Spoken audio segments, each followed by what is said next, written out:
C'est quoi SafeMoon et comment l'acheter? Salut à tous et voici une autre vidéo sur la crypto-monnaie. Dans la vidéo d'aujourd'hui, nous parlerons de SafeMoon. Avant de commencer, n'oubliez pas de vous abonner afin de rester informé chaque fois que nous publions une nouvelle vidéo. Allons-y. Il y a quelques semaines, alimenté par les commentaires enthousiastes d'Elon Musk et de Mark Cuban, Dogecoin était l'altcoin le plus chaud. Actuellement, Dogecoin a un peu reculé après sa formidable course. D'un autre côté, les traders se sont tournés vers le dernier jeton en plein essor, SafeMoon. SafeMoon a bondi en avril jusqu'à 2000%, atteignant 0,0000130 $ à un moment donné. Malgré cela, il a chuté d'environ 2/3 de son sommet à environ 0,00006 $ américains actuellement. Avec ce niveau de volatilité de prix, il n'est pas très surprenant que les traders découvrent rapidement comment acheter SafeMoon pour tirer profit des fluctuations. Avec SafeMoon qui a pris de l'importance au cours du mois dernier, il n'est pas encore répertorié sur de nombreux échanges cryptographiques majeurs tels que Coinbase. En fait, il existe jusqu'à présent deux sources principales de trading SafeMoon. Voici ce que les investisseurs potentiels en cryptographie devraient comprendre. De toutes les crypto-monnaies et altcoins sur le marché, qu'est-ce qui donne l'unicité de SafeMoon? Cet actif alternatif a une stratégie très intelligente pour récompenser les personnes qui sont propriétaires à long terme. Clayton Moore, PDG de NetSense Technology, une plateforme de traitement des paiements basée sur la crypto-monnaie, explique: contrairement à la plupart des autres crypto-monnaies, SafeMoon pénalise les investisseurs qui la vendent en imposant des frais de sortie de 10%. La moitié de ces frais est redistribuée à tous les détenteurs de SafeMoon, tandis que l'autre moitié est brûlée. La société promet de mettre en œuvre une stratégie de brûlage qui sera bénéfique et gratifiante pour tous les détenteurs à long terme. En théorie, cela fonctionnera comme un programme de rachat d'actions turbo-compressé.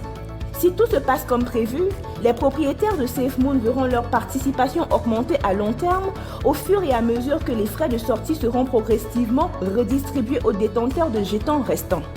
Pendant ce temps, la gravure qui fonctionne comme un programme de rachat d'actions réduira le montant global des jetons SafeMoon existants à long terme.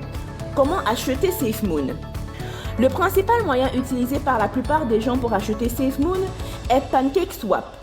PancakeSwap a été lancé à l'automne dernier et propose un market maker automatisé. Il s'agit d'une application de financement décentralisé, DeFi, qui permet une grande variété d'opérations de négociation, de fourniture de liquidités et de rendement.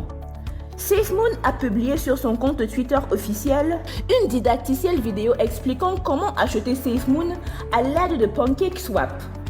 Tout d'abord, les utilisateurs doivent acheter des jetons Binance. Ceux-ci doivent être placés dans un portefeuille capable de prendre en charge la technologie. Les partisans de SafeMoon estiment que MetaMask et Trust sont deux bonnes options.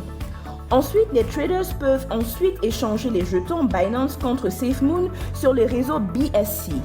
L'échange de Bitmark est également une bonne option. Il a répertorié SafeMoon le 5 avril, avant de vraiment prendre une tendance haussière et a ainsi établi une liquidité décente pour le jeton. Une autre question est, devriez-vous acheter SafeMoon? C'est ainsi que vous pouvez acheter SafeMoon et pourquoi il a attiré autant d'intérêt des commerçants jusqu'à présent, mais la question est, SafeMoon est-il un bon investissement? Ce projet a suscité de nombreuses critiques. Certains leaders d'opinion de la cryptographie sur les réseaux sociaux ont fustigé la monnaie, la comparant au triste célèbre plan de Ponzi BitConnect. Moore partage également ce ton sceptique. Bien qu'il trouve des points positifs avec SafeMoon dans son ensemble, il est cependant prudent. Certains experts assimilent SafeMoon à un système de marketing à plusieurs niveaux, conçu pour enrichir uniquement certains joueurs. En outre, il est certainement alarmant qu'il ait été rapporté que le PDG de SafeMoon détient plus de 50% des liquidités, selon Moore. Une caractéristique commune de la scène altcoin est que les personnes qui découvrent en premier le nouveau jeton réalisent une grande partie des bénéfices. Personnellement, je pense que c'est inévitable que SafeMoon plante. Cela toujours selon Moore. Au moment où la plupart des gens découvriront SafeMoon, il sera probablement trop tard pour réaliser des bénéfices à court terme. Cela nous amène au cœur du problème. Pendant ce temps, SafeMoon peut finir par être un bon projet. Cela ne fait pas nécessairement du jeton un achat au plus fort de son premier cycle de battage médiatique. Le PDG de Bitcoin Depot, Brandon Mintz, pense que les investisseurs devraient être plus prudents avec SafeMoon pour le moment, affirmant que contrairement à Bitcoin ou Ethereum, SafeMoon n'aura probablement pas autant de valeur sous-jacente à long terme. Il a noté que nous avons déjà vu une chute drastique de sa valeur. La sécurité de la pièce est trop préoccupée. Au fil du temps, ajoute Mintz. En dernière analyse, ce sera le point crucial. Si SafeMoon doit assister à un boom, il doit atteindre des fonctionnalités bien au-delà du simple fait d'être un objet pour les spéculateurs. La fonction de fidélité est un avantage, mais seul ne peut prendre en charge la valeur actuelle de SafeMoon. Les investisseurs doivent se méfier d'une crypto-monnaie qui n'a pas une réelle utilité. Il est clair que l'équipe SafeMoon veut récompenser les utilisateurs fidèles, mais au cas où la crypto-monnaie n'aurait pas d'utilité réelle, quel est l'intérêt de la conserver pour toujours, dit Moore. Cela est considéré comme une critique solide, mais c'est une critique qui le livre blanc de SafeMoon semble rejeter avec pour objectif d'établir un marché pour les jetons non fongibles, d'orchestrer des projets caritatifs et de créer également des applications cryptographiques éducatives. Merci d'avoir regardé, rendez-vous dans la prochaine vidéo. N'oubliez pas d'aimer et de vous abonner pour obtenir un contenu plus utile sur la crypto-monnaie.